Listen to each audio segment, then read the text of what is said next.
عزیز دوستوں، بزرگوں اور معزز سامعین، خدائے ذوالجلال کا ہم پر بے انتہا کرم اور احسان ہے۔ میں نے جو آیت شریفہ ابھی آپ کے سامنے تلاوت کی ہے، رب دو جہاں اس میں ارشاد فرما رہے ہیں لقد من اللہ علی المؤمنین، اللہ نے مؤمنین پر، اصحاب ایمان پر ایک زبردست احسان کیا ہے۔ من یمن، امتنان اللہ کی طرف سے ہو رہا ہے۔ اللہ کبھی احسان جتاتا نہیں، لیکن نبی کی بعثت پر اللہ نے امتنان سے کام لیا۔ اللہ احسان جتلا رہا ہے۔ کیا کہہ رہا ہے؟ لقد من اللہ علی المؤمنین اذ بعث، جب کہ اللہ تعالیٰ نے من انفسہم، انہی میں سے ایک رسول کو کیا کیا؟ مبعوث فرمایا۔ یتلو علیہم آیاتہ ویزکیہم ویعلمہم الکتاب والحکمہ، جو ان کو قرآن پڑھ کر سناتا ہے۔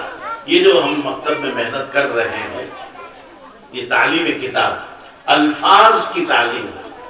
تلاوت جو ہوتی ہے میرے بھائیوں، علماء یہاں بیٹھے ہوئے ہیں، حفاظ بیٹھے ہوئے ہیں، یہ جانتے ہیں تلاوت الفاظ کی ہوتی ہے، اور تدبر جو ہوتا ہے وہ معانی میں ہوتا ہے۔ معانی کی تلاوت نہیں ہوتی، تلاوت الفاظ کی ہوتی ہے۔ سب سے پہلا مقصد بعثت اللہ نے جو ذکر کیا ہے یتلو علیہم آیاتہ، اور دوسرے نمبر پر ویزکیہم، بد اخلاقیوں سے، بد اعتقادیوں سے، اور جو ہے عقائد باطلہ اور فاسدہ سے ان کے قلوب کو وہ کیا کرتے ہیں؟ پاک کرتے ہیں۔ کفر سے، شرک سے، فسق سے، فجور سے، معاصی سے ان کو پاک کرتے ہیں۔ وَيُعَلِّمُهُمُ الْكِتَابَ وَالْحِکْمَةَ، اور کتاب و حکمت یعنی کتاب و سنت کے معانی کی ان کو تعلیم دیتے ہیں۔ دیکھو، معانی کے لیے تعلیم کا لفظ لایا گیا، الفاظ کے لیے اللہ نے تلاوت کا لفظ لایا۔ امتنان نہیں، من انفسہم اللہ تعالیٰ نے فرمایا۔ علماء سمجھے بات کو، من انفسہم کا مطلب یہ ہے اللہ نے نبی کو اور رسول کو جو بھیجا ہے وہ ہماری ہی جنس سے، انسانوں کے پاس انسان ہی کو نبی بنایا گیا ہے، غیر بشر کو نہیں بھیجا گیا۔ انسان کے علاوہ کسی فرشتے کو نہیں بھیجا گیا، انسان کے علاوہ کسی جن کو نبی نہیں بنایا گیا۔ اللہ چاہتا بنا سکتا تھا، لیکن یاد رکھیے، میں ایک بات ذرا علمی انداز میں کہہ رہا ہوں، مجانست کے بغیر موانست پیدا نہیں ہوتی۔ انس پیدا کرنے کے لیے جنس کا ہونا ضروری ہے۔ من انفسہم کہہ کر اللہ نے اس بات کی طرف اشارہ کیا، اور جب تک مجانست نہیں ہوتی تو موانست نہیں ہوتی، استفادہ اور افادہ مشکل ہو جاتی۔ نہ استفادہ ہم کر سکتے، ان کی باتوں کو سمجھ سکتے ہیں، اور نہ ہم جو ہے افادہ کر سکتے ہیں۔ بزرگان محترم، رسول پاک صلی اللہ علیہ وسلم کا اس دنیا میں تشریف لانا، آپ کا وجود، آپ کی بعثت ہم سب کے لیے نعمت عظمیٰ ہے۔ آپ کا ذکر، آپ کی سیرت کو بیان کرنا، آپ کے فضائل اور شمائل کو ذکر کرنا، میرے بھائیوں، صرف ایک جو ہے سنت ہی نہیں بلکہ یہ عبادت ہے، بہت بڑی نعمت ہے، بہت بڑی نعمت ہے۔ یاد رکھیے، آج ہمارا مسلمان پورے ہندوستان میں جگہ جگہ آپ دیکھ رہے ہوں گے، بڑے بڑے شہروں میں خصوصاً، اور آج کل تو جو ہے وہ بلا اور وبا چھوٹے چھوٹے ہمارے شہروں میں بھی آ گئی۔ ہم نبی علیہ السلام کی ولادت کے دن کو منا رہے ہیں، میلاد النبی، نبی علیہ السلام کا یوم ولادت۔ میں آپ کو بتاتا چلوں، نبی کریم صلی اللہ علیہ وسلم کی جو ہے میلاد اور آپ کی ولادت ایک نہیں ہوئی، دو ہوئی۔ آپ تعجب میں ہوں گے کہ دو کیسے ہوئے؟ ایک ہے آپ کی ولادت جسمانی، اور دوسری ہے آپ کی ولادت روحانی۔ 8 یا 12 ربیع الاول کو علی حسب الاختلاف آپ کی ولادت جسمانی ہوئی۔ ربیع الاول کے مہینے میں 8 یا 12 تاریخ کو ہمارے آقا نامدار تاجدار مدینہ سرکار دو عالم صلی اللہ علیہ وسلم جو ہے پیدا ہوئے۔ آپ پیدا ہوئے جمال لے کر آئے، جمال کا ظہور ہوا۔ آپ پیدا ہوئے محمد بن عبداللہ کی صورت میں، ولادت جسمانی ہوئی تو آپ محمد بن عبداللہ تھے، آپ کے پاس جمال تھا، اور آپ کا جمال بھی باکمال۔ آپ کے جیسا جمال دنیا میں نہ کسی کو ملا ہے اور نہیں ملے گا۔ آپ جمال کا پیکر تھے۔ جمال اور حسن میں فرق ہے میرے بھائیو۔ حضرت یوسف علیہ السلام کو اللہ نے حسن دیا تھا، اور میرے اور آپ کے نبی صلی اللہ علیہ وسلم کو اللہ نے جمال دیا تھا۔ جمال حسن سے برتر ہوتا ہے، اعلیٰ تر ہوتا ہے۔ میں آپ کو ایک دلیل پیش کروں، حدیث آپ نے سنی ہوگی، ان اللہ جمیل یحب الجمال۔ اللہ جمیل ہے، جمال کو پسند کرتا ہے۔ یہ علماء بیٹھے سمجھتے ہیں اللہ نے یوں نہیں کہا ان اللہ حسین یحب الحسن، کیا کہا؟ ان اللہ جمیل یحب الجمال۔ جمال حسن سے بڑھ کر ہے۔ اسی لیے ہماری امی حضرت عائشہ صدیقہ رضی اللہ تعالی عنہا فرماتی ہے، حضرت عائشہ کو ہمارے آقا صلی اللہ علیہ وسلم سے قلبی محبت تھی، دو اعتبار سے، ایک تو سرتاج ہونے کے اعتبار سے اور دوسرے سرکار ہونے کے اعتبار سے۔ سرتاج ہونے کے اعتبار سے بھی شوہر تھے، اور دوسرے سرکار ہونے کے اعتبار سے، یعنی نبی کریم آپ رسول تھے، آپ کو بڑی محبت تھی، اور نبی سے تو الفت ہونی چاہیے، عشق ہونا چاہیے، اور وہ بھی چھوٹا موٹا عشق نہیں ہونا چاہیے۔ عشق بالکل کیسا ہونا چاہیے؟ خالص ہونا چاہیے، اور بہت ہی اچھے انداز میں عشق ہونا چاہیے۔ مجھے ایک بات یاد آ رہی ہے، اگر آپ کی اجازت ہو تو سنا دوں۔ میں نے ایک بہت بڑے عالم کی زبان سے یہ بات سنی تھی، مولانا احتشام الحق صاحب۔ انہوں نے تقریر میں اپنے بیان میں فرمایا تھا، آج مجھے اچانک یاد آ گئی بات، کہ آپ نے لیلا مجنون کا تو واقعہ سنا ہوگا۔ لیلا اس کا نام تھا، اور مجنون کا جو نام تھا وہ قیس تھا، اور یہ واقعہ حقیقی ہے، کتابوں میں موجود ہے، تفسیر بیضاوی میں بھی اس کا ذکر آتا ہے۔ تو کہا کہ ایک شخص جو ہے وہ لیلا روزانہ دودھ کا ایک کمانڈل بھر کر بھیجا کرتے ہیں کہ جاؤ میرے مجنون کو پلا۔ تو باندی کے ہاتھ سے بھیجا کرتی تھی، باندی جا کر پوچھتی تھی بھائی لیلا کا مجنون کون ہے؟ تو ایک شخص کھڑا ہوتا تھا اور کہتا کہ میں، اور کھڑے ہو کر وہ دودھ کا کمانڈل جو ہے روزانہ لے لیا کرتا اور پی جاتا۔ اب کئی دن ہو گئے، وہ دودھ پیتا رہا، لیلا بھیجتی رہی، وہ باندی لے جا کر اس کو دیتی رہی۔ ایک روز لیلا نے سوچا کہ آخر مجنون دودھ پی رہا ہے لیکن کوئی ریپلائی نہیں مل رہا ہے۔ اس نے ایک دن امتحان لیلا باندی کو ایک روز اس نے بجائے دودھ کا کمنڈل حوالے کرنے کے ایک تشت دیا، اور اس میں ایک چھری رکھی اور کہا کہ جاؤ میرے مجنون سے کہو کہ اپنے جسم کا نرم گوشت کاٹ کر اس میں رکھے۔ اب جناب وہ باندی جب پہنچتی ہے جہاں بہت سارے مجنون بیٹھے ہوئے تھے، مجنون کا جو ہے، اس نے کہا باندی سے بھی لیلا کا مجنون کون ہے؟ اس نے کہا کہ میں۔ کہا کہ آج لیلا نے آپ کے لیے دودھ نہیں بھیجا ہے، یہ جو ہے تشت دیا ہے، اس میں آپ اپنے جسم کا نرم گوشت کاٹ کر رکھ دیں۔ تو وہ فوراً وہ کہنے لگا کہ میں لیلا کا عاشق نہیں ہوں، میں لیلا کا مجنون نہیں ہوں، مجنون تو جو ہے فلانی گلی میں رہتا ہے۔ اللہ، مجنون تو فلانی گلی میں رہتا ہے۔ دیکھا آپ نے، جب دودھ پینے کا دور تھا تو یہ مجنون بن جاتا تھا، یعنی جھوٹا عشق تھا، جھوٹا مجنون تھا۔ یعنی ہمارا بھی وہی حال ہے، فائدے کی بات ہو تو نبی ہمارے ہیں، ہم نبی کے ہیں، اور جہاں نبی کی سنتوں کا ذکر ہوتا ہے کہ میرے نبی صلی اللہ علیہ وسلم کا چہرہ ایسا تھا، میرے نبی پاک صلی اللہ علیہ وسلم کا لباس ایسا تھا، میرے نبی صلی اللہ علیہ وسلم کی چال ڈھال ایسی تھی، میرے نبی صلی اللہ علیہ وسلم کے بال ایسے ہوا کرتے تھے، میرے نبی کریم صلی اللہ علیہ وسلم کی گفتار ایسی ہوا کرتی تھی، میرے نبی صلی اللہ علیہ وسلم کا کھانے کا یہ طریقہ ہوتا تھا، میرے نبی صلی اللہ علیہ وسلم کے سونے کا یہ انداز ہوتا تھا، میرے نبی صلی اللہ علیہ وسلم کے مسجد میں آنے کا یہ انداز ہوتا تھا، میرے نبی صلی اللہ علیہ وسلم کا مسجد سے نکلنے کا یہ طریقہ ہوتا تھا، گھر سے نکلتے تو ایسے نکلتے تھے، یہ دعا پڑھتے تھے، دسترخوان بچھاتے تھے، آپ کھانا تناول فرماتے تھے تو بسم اللہ پڑھتے تھے، اور کھانے سے فارغ ہوتے تو دعا پڑھتے تھے۔ ہم کو یاد آتی، ہم دودھ پینے والے مجنون ہیں۔ ہم کون ہیں؟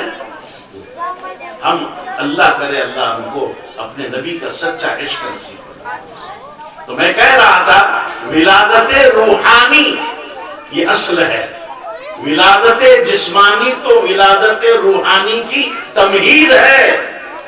ولادت روحانی کے لیے ولادت جسمانی صرف ایک ذریعہ ہے، ولادت جسمانی نہ ہوتی تو ولادت روحانی نہ ہوتی۔ اصل کیا ہے؟ ولادت روحانی۔ اصل جو ہے توجہ دینے کے قابل جو چیز ہے، اور یہ بھی بات یاد رکھیے، جب اللہ کے رسول کی 40 برس کے بعد ولادت روحانی ہوئی، 40 برس کے بعد جب حضرت صلی اللہ علیہ وسلم کی ولادت روحانی ہوئی تو جمال نہیں آیا، کمال آیا۔ ولادت جسمانی ہوئی تب جمال آیا، شمائل، اللہ کے رسول کے بال ایسے تھے، آپ کی بینی مبارک ایسی تھی، آپ کا چہرہ انور ایسا تھا، آپ کا قد و قامت ایسا تھا، آپ کے جو ہے اس طرح سے آپ کے جو ہے اعضاء تھے، یہ سب چیزیں شمائل ترمذی میں کیا بیان ہوتا ہے، یہی تو۔ لیکن جب ولادت روحانی ہوئی خصائل آئے، شمائل نہیں۔ جسمانی ولادت ہوئی تو شمائل آئے، روحانی ولادت ہوئی تو خصائل آئے، فضائل آئے۔ میرے آقا صلی اللہ علیہ وسلم ایسے سوتے تھے، میرے آقا صلی اللہ علیہ وسلم ایسے تناول فرماتے تھے، میرے آقا صلی اللہ علیہ وسلم اپنی ازواج کے ساتھ، اپنی بیویوں کے ساتھ آپ کی معاشرت کا یہ انداز تھا۔ حضرت صلی اللہ علیہ وسلم تجارت اس طریقے سے فرمایا کرتے تھے، نبی کریم علیہ السلام تعلیم اس طریقے سے دیا کرتے تھے، نبی کریم صلی اللہ علیہ وسلم تبلیغ اور دعوت کا کام اس انداز سے کیا کرتے تھے۔ یہ چیزیں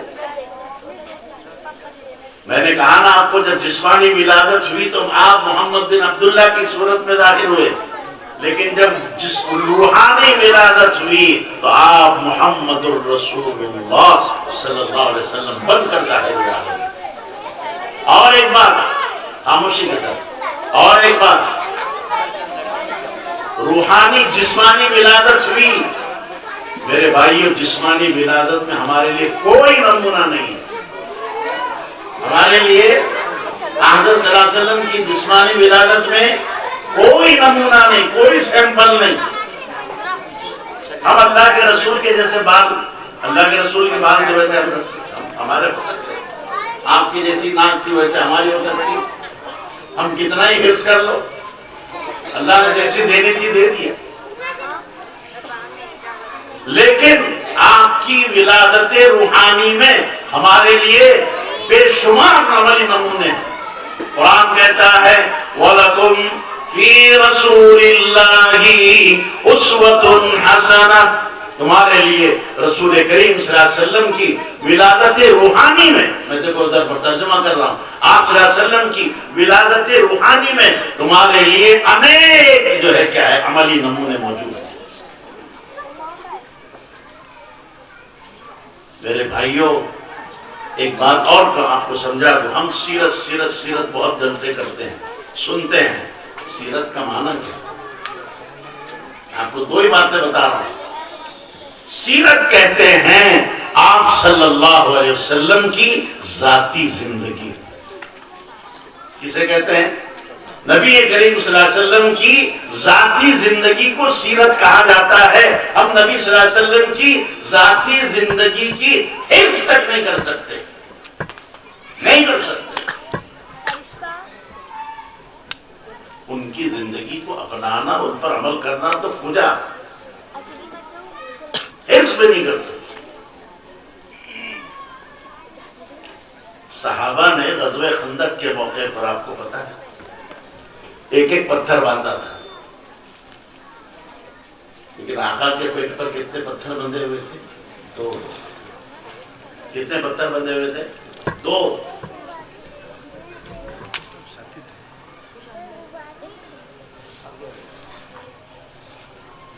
یہ ہے آپ کی زندگی. آپ کو دوسری بات جو میں بتانا چاہ رہا ہوں وہ یہ ہے کہ نبی صلی اللہ علیہ وسلم کی سیرت کا بنیادی پہلو، علی عمران صاحب، آپ صلی اللہ علیہ وسلم کی سیرت کا بنیادی اور مرکزی پہلو کیا ہے؟ پوری سیرت کا خلاصہ کیا ہے؟ عصمت، گناہوں سے پاکیزگی. آپ پوری سیرت کا نچوڑ بس اتنا ہی نکلے گا، عصمت، گناہوں سے پاکیزگی. میرے بھائیوں، آج ہم اور آپ گناہوں کے دلدل میں پھنسے ہوئے ہیں. شب و روز صبح ہوتی ہے، شام ہوتی ہے، ہماری عمر یوں ہی تمام ہوتی ہے، ہم معاصی کے جو ہے دلدل میں پھنسے ہوئے ہیں. ہمیں نکلنا جو ہے اس کا طریقہ سمجھ میں نہیں آ رہا ہے، کیسے نکلے. باہر قدم رکھتے ہی گناہ کا آغاز ہو جاتا ہے. اب تو جناب پہلے لوگ کہتے تھے اب تو گھر کے اندر گناہوں کے آلات آ چکے ہیں، معاصی کے آلات ہم جیبوں میں لے کر گھوم رہے ہیں. آج ہمارے جیب میں آ گئے. معاصی کا بہت بڑا آلہ ہے، گناہوں کا بہت بڑا آلہ ہے یہ. بغیر پیسوں کے آپ کو اس میں سب چیزیں مل جائیں. ایک بولنے کی دیر ہے، فلانی چیز فوراً آپ کو پیش کر دے گا. پہلے دور میں پکچر دیکھنا بہت مشکل تھا، اب بہت آسان ہو گیا. ایک حاجی، نمازی، مولوی، قاری صاحب سب دیکھ رہے ہیں رضائے اڑ کے. اب برا نہ مانو، ہنسنے کی بات نہیں ہے، رونے کی بات ہے. گناہ اتنا آسان ہو گیا، نیکی مشکل ہوتی چلی جا رہی ہے اور گناہ انتہائی آسان ہوتا چلا جا رہا ہے. نبی علیہ السلام کی سیرت کا اور زندگی کا حاصل پہلو، مرکزی پہلو، بنیادی پہلو کیا ہے؟ عصمت ہے، گناہوں سے پاکیزگی. میرے آقا صلی اللہ علیہ وسلم گناہوں سے محفوظ رہے. آپ 11 یا 12 سال کے تھے. کتنے؟ 11-12 سال کے تھے. مکہ میں شادیاں ہوا کرتی تھی، ان کا ایک رواج تھا، دف بجا کرتے تھے اور گانے والے وہ عربی میں گایا کرتے تھے. زمانے جاہلیت کے اعتبار سے اللہ کے نبی صلی اللہ علیہ وسلم میں نوجوان چھوٹے 11-12 سال کی عمر تھی. آپ کے جو ہم جولی تھے، آپ کے جو ہم عمر تھے، وہ سب جو ہے آپ کو لے کر گئے وہ شادی میں. نبی کریم علیہ السلام نبی بننے والے ہیں نا، اللہ نے ان کے لیے تو نبوت کا فیصلہ کیا تھا نا. آپ رسول ہونے والے تھے، آپ جا کر بیٹھے. ابھی کھیل تماشے شروع ہونے والے تھے. اللہ کے نبی فرماتے میرے اوپر ایسی غنودگی طاری ہو گئی اور ایسی نیند طاری ہوئی کہ وہ کھیل تماشے چلتے رہے اور میں جو ہے سوتا رہا. یہ حتی مطلع الفجر، صبح ہو گئی، مجھے کچھ پتہ ہی نہیں چلا. اللہ نے کیسے بچایا، لہو و لعب سے اللہ نے کیسے ہمارے رسول صلی اللہ علیہ وسلم کی حفاظت فرمائی. 25 برس کی عمر ہے ہمارے آقا کی. کتنے؟ 25 سال کی عمر ہے. سیلاب آیا تھا کعبۃ اللہ اور بیت اللہ، جس کے دل، ہمارے دل میں اس کی ایک عظمت. ہر انسان چاہتا ہے کہ میں زندگی میں کم از کم ایک بار بیت اللہ جاؤں، بیت اللہ کی زیارت کروں، حج کروں، عمرہ کروں. ماشاءاللہ آج کل تو بہت کافی لوگ عمرے کے لیے جا رہے ہیں، سال میں 2 مرتبہ لوگ جا رہے ہیں. اللہ ان کو نصیب کرے. لیکن میں ان سے ایک بات کہنا چاہتا ہوں ضمن عمرے سے اچھا یہ ہے، ایک بار عمرہ آپ نے کر لیا نا، خواہ عمرہ ٹور بن گیا، شاپنگ بن گئی، ایک فیشن بن گیا. ارے تمہارے پڑوس میں کوئی غریب مفلس بچی ہے جس کی ابھی تک شادی نہیں ہوئی ہے، پیسوں کی وجہ سے بیچاری گھر میں بیٹھی ہے، اس کی عمر گزرتے جا رہی ہے، اچھی بچی ہے، لائق بچی ہے، ماشاءاللہ اچھی بچی ہے، لیکن شادی نہیں ہو پا رہی. ہمارے معاشرے میں جو خرابیاں آئی ہیں میرے بھائیوں بزرگوں دوستوں، ان میں ایک یہ بھی خرابی، میں نے بہت ساری خرابیاں، میں دونوں مضمون کو ساتھ میں لے کر چل رہا ہوں، سیرت کے ساتھ ساتھ اصلاح معاشرہ۔ اللہ کے نبی خود معاشرے کی اصلاح کرنے کے لیے تو آئے تھے۔ آپ کی بعثت کیوں ہوئی تھی؟ آپ کی آمد کیوں ہوئی تھی؟ معاشرے کی اصلاح کرنے کے لیے۔ لوگ اپنے خالق کو فراموش کر چکے تھے، وہ جو ہے اصنام پرستی میں مبتلا ہو چکے تھے، بد اخلاقی کے شکار بن چکے تھے۔ اللہ کے نبی نے ان کو جو ہے اخلاق سے سنوارا، حسن اخلاق سے نوازا، اور ایسے کیریکٹر پیش کیا کہ امت جو لوگ جو ہے ماشاءاللہ جو نہ تھے کیا ہے راہ پر، وہ اوروں کے ہادی بن گئے۔ پرسوں کل کی بات ہے، ہمارا ایک بچہ عادل آباد کا ہے، تلنگانہ، وہ مجھے کہنے لگا حضرت آپ حیدرآباد کبھی گئے؟ میں نے کہاں گیا؟ کہا کہ وہ کون سا نیو میوزیم ہے سالار جنگ، حضرت وہاں گئے تھے؟ میں ہاں گیا تھا۔ بولے وہ گھڑی آپ نے دیکھی؟ وہاں ٹول بچتا ہے، گڈا اندر سے نکلتا ہے، وہ ٹول مارتا ہے۔ حضرت عجیب ہے۔ میں نے کہا اس سے عجیب یہ ہے کہ اللہ تعالیٰ نے جو ایسا بنانے والے کو بنایا، یہ پہلو نکالنا چاہیے ہم کو۔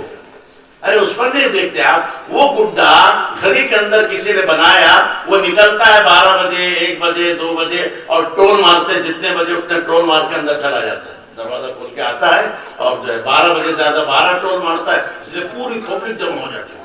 پیسے دے کر، رقم دے کر، پیسے دے کر، کرایہ دے کر وہاں جاتے ہیں وہ گڈے کو دیکھنے کے لیے، وہ کیسے کھڑکی کھولتا ہے، کیسے باہر آتا ہے، کیسے ٹول اٹھاتا ہے، کیسے 12 ٹول مارتا ہے، کیسے اندر جاتا ہے۔ میں نے کہا کبھی اس پر غور کیا کہ جس نے یہ بنایا ہے اس کو بنانے والا کون ہے؟